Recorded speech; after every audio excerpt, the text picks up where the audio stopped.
చేయడానికి. సో బేసిక్గా ఇప్పుడు రెడ్ హెఫర్స్ కూడా ఇలాగనే, ఎర్రని పేయల విషయంలో కూడా మన వాళ్ళు మీరు తొందరపడి వీడియోస్ను సర్క్యులేట్ చేయొద్దు. తొందరపడి ఏదేదో జరిగిపోతున్నది అని గందరగోళానికి గురి కాకూడదు. ఎందుకంటే 2022లో రెడ్ హెఫర్స్ గురించి లేకపోతే ఎర్రని పేర్ల గురించి రిపోర్ట్ చేసింది నేనే.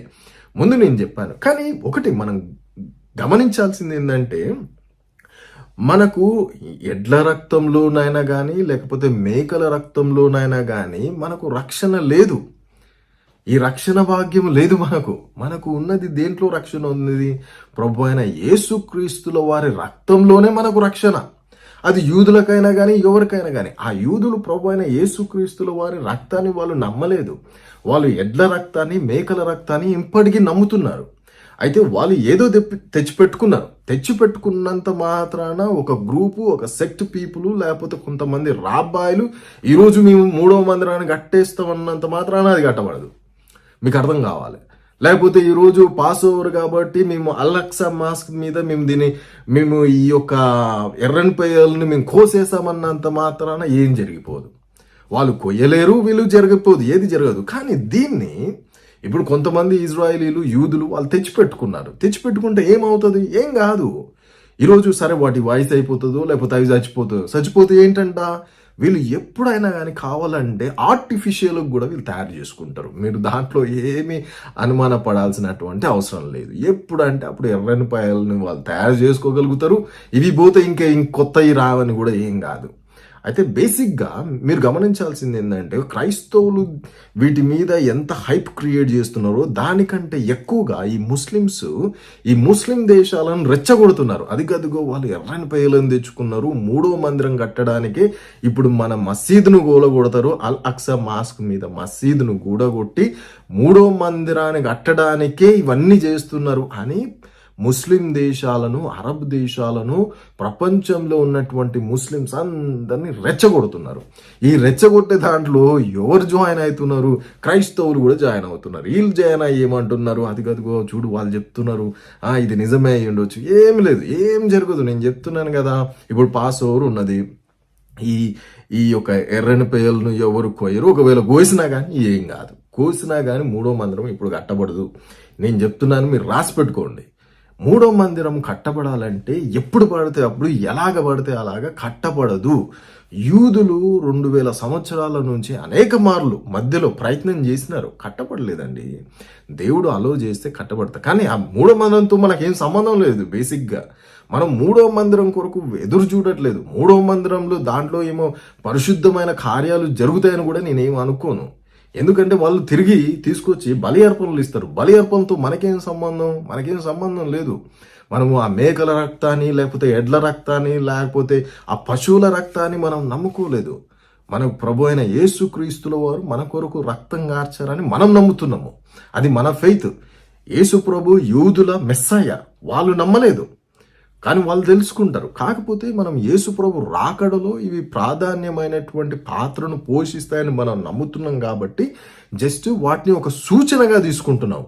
అంత మాత్రాన ప్రతిదానికి ఏ వారు జరిగినా యేసు ప్రభు రేపే వచ్చేస్తున్నాడు, అదిగదిగో వచ్చేస్తున్నాడు, లేకపోతే ఒక పశువును కోసిన యేసు ప్రభు వచ్చేస్తున్నాడు, అదిగదిగో వచ్చేస్తున్నాడు అని ఇక ఎండ్ టైమ్స్కి సంబంధించినటువంటి డాక్టరీని లూజ్ చేయకండి.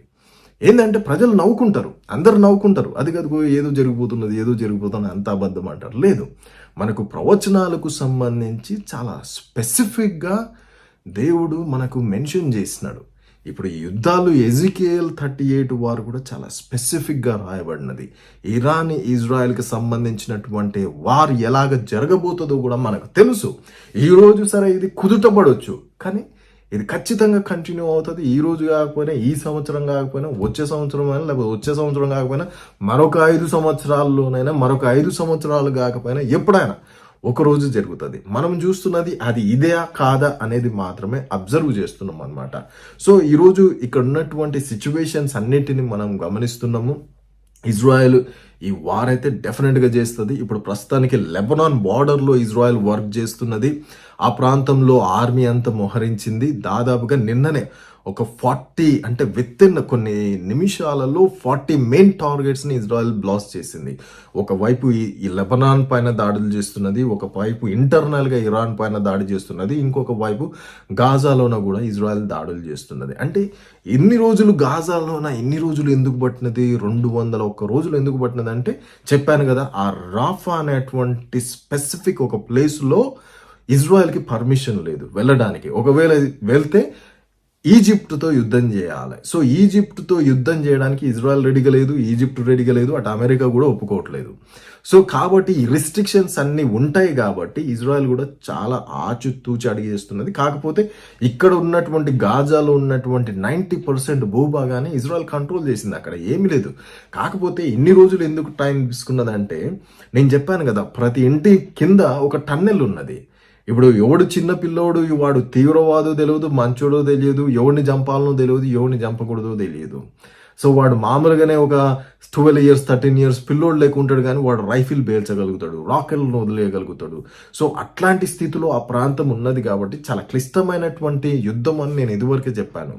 ఒకవేళ ఒక బాంబు వేసేది ఉండి అందరిని చంపేది ఉంటే ఇజ్రాయెల్ 2 నిమిషాల్లో స్టోరీ ఫినిష్ చేస్తుంది కదా. నన్ను ఒక ముస్లిం బ్రదర్ వచ్చి అడుగుతున్నాడు, నువ్వు చెప్పినావు ఇది ఊరికనే ఇజ్రాయెల్ విక్టరీ సాధిస్తుంది, ఇన్ని రోజులు ఎందుకు పట్టిందని. అంటే కింద పడి గిలగిల కొట్టుకుంటున్నా చూసినావా, పైన నా చేయి లేసింది అంటారు వీళ్ళు.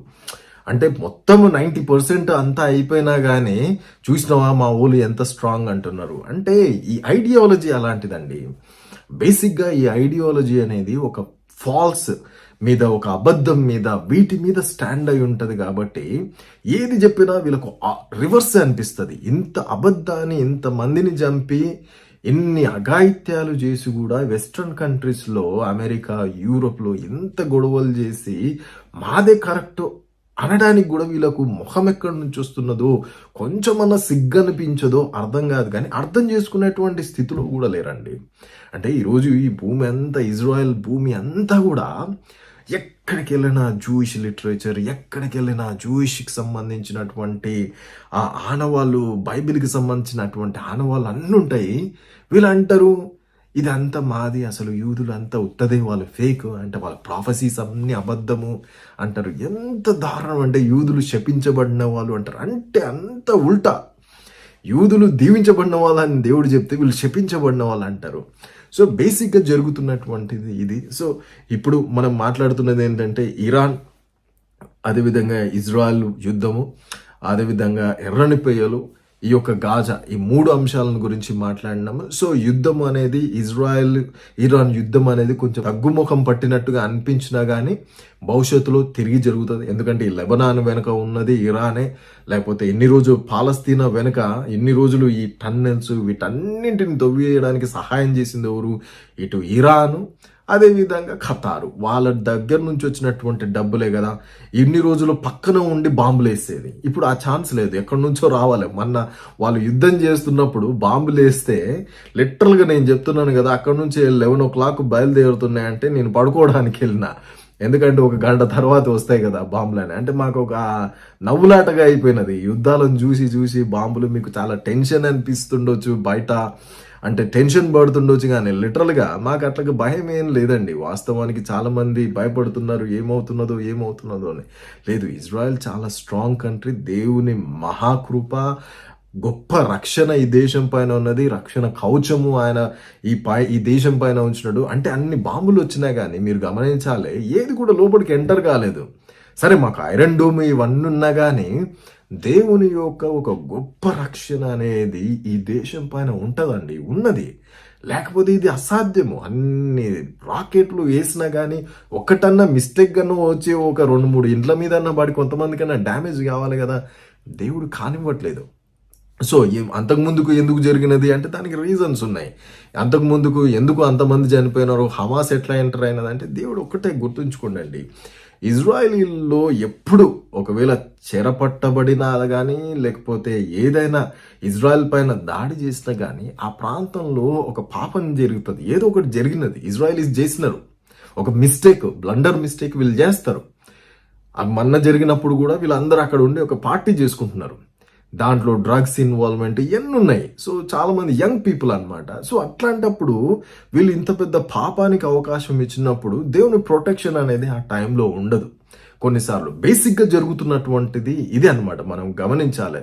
సో వీళ్ళు ఏదో చేసినారు ఆ ప్రాంతంలో, సో అక్కడ ఉన్నటువంటి తీవ్రవాదులు వచ్చినారు, పాపం యంగ్ పీపుల్ని, అంతమంది యంగ్ పీపుల్ వాళ్ళు పొట్టన పెట్టుకున్నారు, అంతమందిని దారుణంగా చంపినారు. సో ఏదేమైనా కానీ తిరిగి ఇజ్రాయెల్ కోలుకొని ఈరోజు ఈ చుట్టుపక్కల ఉన్నటువంటి దేశాలకు ఎవ్వడికి నిద్ర లేకుండా చేస్తారు. వీళ్ళు ఊరుకోరు. మీరు కొట్టి మేము ఏడుస్తామంటే ఊరుకోరు వీళ్ళు. ఇప్పటికి 33,000 మంది చచ్చిపోయినారు అంటే మీరు ఊరికి వచ్చి చంపినారా? మరి ఎందుకు వచ్చి చంపినారు? వాళ్ళు అంటే అంతమందిని అక్కడ ఉన్నటువంటి తీవ్రవాదులందరినీ ఎంటీ చేసినాక వీళ్ళు ఊరుకోరు. సో మళ్ళొకసారి వీళ్ళు లోపలికి వెళ్తున్నారు గాజాలోనికి. సో చూడాలి ఎంతమందిని విడిపిస్తారో. అసలు బేసిక్గా చాలా తక్కువ మంది బ్రతుకున్నారండి. అంటే కొంతమందిని వాళ్ళ దగ్గర పెట్టుకున్నారు.